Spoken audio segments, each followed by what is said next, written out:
be due to'nun fərqlərinə baxacağıq. Deməli, birinci işlənmə forması qeyd olunub. Daha sonra mənasında bir işin çox yaxın zamanda, demək olar ki, indi baş verəcəyini bildirir. 2 nümunə yazmışam. I am about to leave. Mən getmək üzrəyəm. The lesson is about to start. Dərs başlamaq üzrədir. Və əsas qeydimiz də ondan ibarətdir ki, be about to dəqiq zaman zərfləri ilə işlənmir.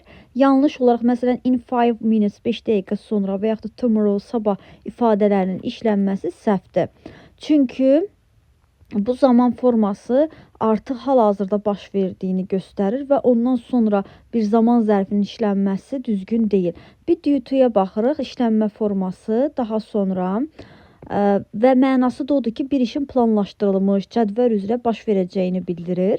Nümunələrə baxaq. The train is due to arrive at 6 p.m. Saat 6-da qatar yola düşəcək, yəni düşmək üzrədir. The exam is due to start tomorrow. İmtahan sabah başlayacaq, yəni bir şeyin başlayacağını göstərir, planlaşdırılmasını göstərir.